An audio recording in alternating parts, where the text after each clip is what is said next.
Class आज जो हमारा चैप्टर है वो क्लास 11th के लिए है। सूरदास, उनका जन्म कहा जाता है 1478 में हुआ था। मृत्यु जो है परसौली नामक जगह पर 1583 में हुई थी। अब इसके बारे में अगर हम उनके जन्म स्थान की बात करें कि कहाँ पे है, तो कहा जाता है कि उत्तर प्रदेश में जो जिला आगरा है वहाँ पर एक जो है रुनकता या रेणुका नाम का क्षेत्र था जहाँ पर उनका जन्म हुआ था। और इनके जन्म स्थान पे मतभेद भी है, तो कुछ विद्वान जो है कहते हैं कि दिल्ली के ही पास सिही नाम का जो गांव है वहाँ पे उनका जन्म हुआ था। लेकिन बेसिकली इन्होंने अपना जीवन जो है गौ घाट जो मथुरा और वृंदावन के बीच में है वहाँ पे बिताया था। इनके जो गुरु है वो उनका नाम था महाप्रभु वल्लभाचार्य, ये उनके शिष्य थे। और पुष्टि मार्ग मतलब श्री कृष्ण भक्ति मार्ग की जो शाखा है, अगर उसमें मैं बात करूँ तो वल्लभाचार्य के अष्टछाप कवियों में बहुत ज़्यादा फेमस रहे हैं। अष्टछाप का मतलब है कि वल्लभाचार्य ने जो है कृष्ण भक्ति में जो लीन थे वो 8 कवियों की जो है एक टोली बनाई थी जिन्हें अष्टछाप कहा जाता था। सूरदास के बारे में ये भी कहा जाता है कि ये जन्म से ही क्या थे, अंधे थे, जन्मान थे। लेकिन अगर मैं इनकी कविताओं को की बात की जाए तो श्री कृष्ण की बाल लीलाओं को इन्होंने इतना सजीव वर्णन किया है कि ये कहना बिल्कुल ही उचित नहीं प्रतीत होता कि जन्म से ही अंधे थे। ऐसा कोई भी नहीं कह सकता है। ये सगुण उपासक थे, मतलब कृष्ण की भक्ति करते थे। वो जो है उनके गुणों को जो है उनको एक मूर्ति रूप में पूजते थे। सगुण का मतलब जिन्हें हम सजीव रूप में देख सके, ठीक है। उन्होंने कृष्ण के जन्म को लेकर मथुरा जाने तक की, कृष्ण के जन्म से लेकर वो जब तक मथुरा नहीं चले गए थे कंस वध के लिए, तब तक की सारी कथा उन्होंने लिखी है। कृष्ण की अलग अलग लीलाएं भी जो है उन्होंने जो अपनी पदों में लिखा है। उनकी बाल लीलाओं का बहुत ही सहजता से वर्णन किया है। छोटे बालकों का कैसे जो है खिलखिलान के हंसना है, उनकी आंखें बंद होना है, कैसे जो है मुट्ठी बांधे है, सबका बहुत ही मनोवैज्ञानिक और स्वाभाविक जो है चित्रण किया है इन्होंने। इसीलिए इन्हें जो है वात्सल्य और श्रृंगार जो है कवि माना जाता है। वात्सल्य रस के सम्राट तक कहा जाता है इन्हें। सूरदास जो है अलंकार विधान उत्कृष्ट है। इनके जो कविता या पद है आपको उसमें अलंकार बहुत ही अच्छे देखने को मिलेंगे। शब्द चित्र उपस्थित है, मतलब अपने शब्दों के जरिए ऐसा लगता है कि पेंटिंग हमारे सामने बिल्कुल सजीव चित्रित जो है चित्र प्रस्तुत कर देते हैं। इन्होंने जो है अपने काव्य में बहुत सारे अलंकार, उपमा अलंकार, उत्प्रेक्षा, रूपक जैसे अलंकारों का बहुत ज़्यादा उपयोग किया है। लेकिन अगर मैं इनकी भाषा की बात करूँ तो इनकी भाषा ब्रज भाषा है, ठीक है। ये अच्छे से याद रखिएगा कि सूरदास की जो भाषा है वो ब्रज भाषा है और नॉर्मल साधारण बोलचाल की ही भाषा रही है। इन्होंने उसको जो बहुत ज़्यादा साहित्यिक रूप या परिष्कृत रूप प्रदान कर दिया है। उन्होंने जो है ब्रज भाषा का स्वाभाविक और सजीव जो है वार ये कहते हैं ना कि फ्लो में जो है ये बात कहते चले जाते हैं। ऐसा लगता ही नहीं है कि साहित्य से कोई वर्ड जो है इन्होंने उठा के जो है वहाँ पे ज़बरदस्ती ठूसा है। बिल्कुल फ्लो में जो है ये अपनी बात कह जाते हैं। इनके सभी पद जो है गेय है, मतलब गाने योग्य है, किसी न किसी राग से संबंधित होते हैं इनके पद। उनको अच्छे से संगीत में जो है गाया जा सकता है। सुर सागर को राग सागर भी कहा जाता है, इसीलिए इनकी एक जो रचना है, किताब है सुर सागर, उसको राग सागर भी कहा जाता है। सुर सारावली, साहित्य लहरी, ये इनकी कुछ अन्य जो है किताबें हैं। पाठ्य पुस्तक में हम इनके 2 ही पद जो है देखेंगे, जिसके बारे में हम जो है यहाँ पे चर्चा करेंगे और देखेंगे कि ये जो है इन्होंने कितने सुंदर पद जो है श्री कृष्ण का वर्णन किया है। अगर मैं थोड़ा सा जो है उन पदों को जो है डिस्क्राइब करना चाहूँ तो यहाँ पे आपको जो है समरी दिख जाएगी कि पहले पद में कृष्ण की बाल लीला का वर्णन है। खेल में हार जाने पे वो कैसे जो अपनी हार स्वीकार नहीं करते हैं और उस पर बच्चों का जो रिएक्शन होता है वो बहुत अच्छे से जो है इन्होंने बताया है। दूसरे पद में गोपियाँ आपस में जो है श्री कृष्ण को, मुरली को जो है एक तरीके से अपनी सौतन मान लेते हैं, उसको कितना प्रेम करते हैं श्री कृष्ण को। मुरली के कृष्ण को नज़दीक ही नहीं, वो चाहती है कि सिर्फ हम ही वहाँ रहे और उन्हें ऐसा लगता है कि मुरली जो है उनकी सौतन है और कृष्ण से जैसा वो चाहे वो ऐसा वो उनको काम कराती रहती है, ठीक है। इस तरह से ये पद जो है बहुत ही ज़्यादा सुंदर या ईर्ष्या भाव जो गोपियों का दिखता है बहुत ही सजीव दिखता है। आपको ऐसा लगता है कि सच में जो है मुरली जो है वो गोपियों पर क्या करा रही है, श्री कृष्ण के क्रोध को जो है बिल्कुल क्रोध करने के लिए मजबूर कर दे रही है। अब यहाँ पे हम पदों पे चलते हैं। खेलन में काको गुसैया, गुसैया का मतलब स्वामी होता है, गुसैया का मतलब होता है स्वामी। अब यहाँ पे जो है जब श्री कृष्ण हार जाते हैं तो यहाँ पे उनका और रूठ के बैठ जाते हैं तो उनके मित्र कहते हैं कि खेलन में कोई किसी का स्वामी नहीं होता है। काको गुसैया, कौन किसका स्वामी है, ठीक है। हरि हारे, हरि का मतलब यहाँ पे क्या, श्री कृष्ण हारे हैं। जीते श्रीदामा, मतलब कि जो उनके मित्र है श्री कृष्ण के श्रीदामा वो जीत गए हैं, ठीक है। बरबस ही कत करत रिसैये, बरबस मतलब बिना बात के श्री कृष्ण रिसाए हैं। रिसैये का मतलब क्या होता है, गुस्सा हो जाना, नाराज हो जाना, ठीक है। बरबस ही बिना बात के ही जो है श्री कृष्ण क्या हो गए, गुस्सा हो गए हैं, क्योंकि इसका कोई मतलब नहीं बनता। खेल में तो कोई ना कोई हारता है और कोई ना कोई जीतता है। अब उनके मित्र उनसे कहते हैं जाति पाति हमते बड़े नहीं, जाति पाति जात पात में भी ये हमसे कोई बड़े नहीं है, मतलब कि सबकी उस समय जाति तो एक ही थी, सब ग्वाल बाल थे, ठीक है।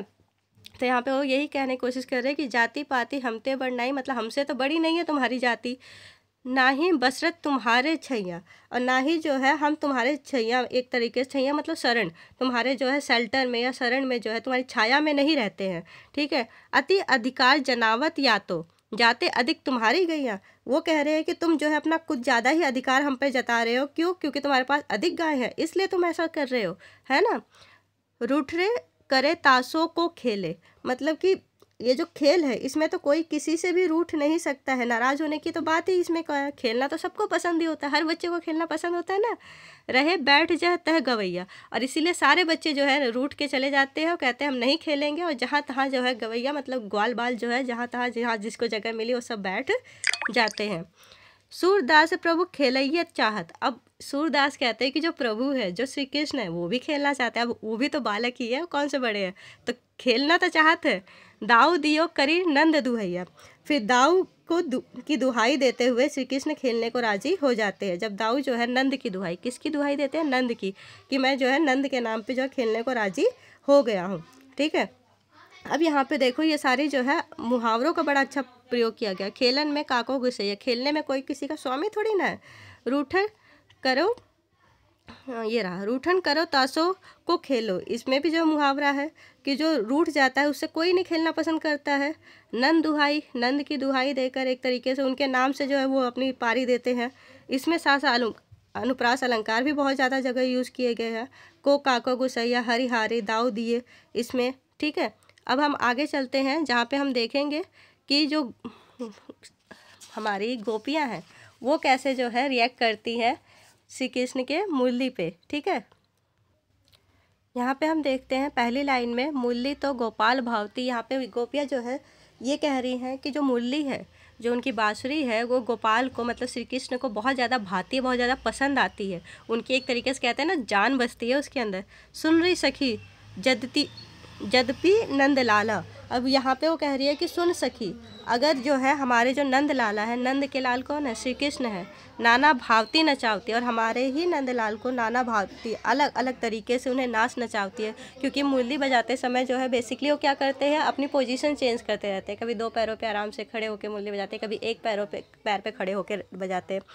राखत एक पाए ठाड़ होकर, देखो यहाँ पे आ भी गई लाग कि रखती है एक पैर पर जो ठाड़ होकर खड़ा करके रखती है। अति अधिकार जनावत, बहुत ज़्यादा अपना अधिकार जो है श्री कृष्ण पे जनाती है कि मैं जैसा कह रही हूँ वैसे ही तुम करोगे, एक ही पैर पे खड़े रहोगे, वरना श्री कृष्ण कहाँ किसी के सुनने वाले हैं। कोमल तन आज्ञा करावती, अब वहाँ पे ये कहा गया है श्री कृष्ण के ऊपर उन्हें बड़ा प्यार आ रहा है कि श्री कृष्ण का जो शरीर है वो बहुत ही कोमल है, बहुत नाजुक से है श्री कृष्ण, और उन्हीं से वो क्या कराती है, आज्ञा करवाती है, अपनी आज्ञा का हर एक आज्ञा का कौन? मुरली जो है पालन कराती है।